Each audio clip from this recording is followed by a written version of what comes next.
அண்மை செய்தியை பார்த்து வருகிறோம். தஞ்சை மாவட்டத்தில் இன்று பள்ளிகளுக்கு விடுமுறை அறிவித்து மாவட்ட ஆட்சியர் உத்தரவு பிறப்பித்திருக்கிறார்.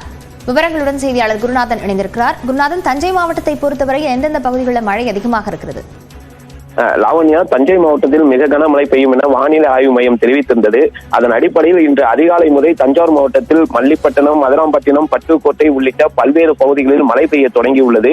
இந்த மழை காரணமாக இன்று முன்னெச்சரிக்கை நடவடிக்கையாக தஞ்சை மாவட்டத்தில் உள்ள அனைத்து பள்ளிகளுக்கும் இன்று ஒரு நாள் விடுமுறை என தஞ்சாவூர் மாவட்ட ஆட்சியர் பிரியங்கா பங்கஜம் தெரிவித்துள்ளார்.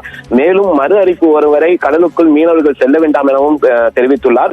இதனையடுத்து இந்த மழை குறித்து பாதிப்புகள் ஏதேனும் இருந்தால் உடனடியாக மாவட்ட நிர்வாகத்திடம் தெரிவிப்பதற்கு ஏதுவாக தஞ்சை மாவட்ட ஆட்சியர் அலுவலகத்தில் 24 மணி நேரம் செயல்படும் கட்டுப்பாட்டு அறை திறக்கப்பட்டுள்ளது. மேலும் பொதுமக்கள் எளிதாக அதிகாரிகளை தொடர்பு கொள்வதற்காக 0432230312 என்ற கட்டணமில்லா எண்ணும், இதேபோல் 9345088997 என்ற வாட்ஸ்அப் எண்ணும் கொடுக்கப்பட்டுள்ளது. அப்பகுதியில் ஏதேனும் பாதிப்புகள் இருந்தால் இந்த எண்களை தொடர்பு கொண்டு உடனடியாக புகார் அளித்தால் உடனடியாக நடவடிக்கை எடுக்கப்படும் என ஆட்சியர் தெரிவித்துள்ளார். லாவண்யா, விவரங்களுக்கு நன்றி குருநாதன்.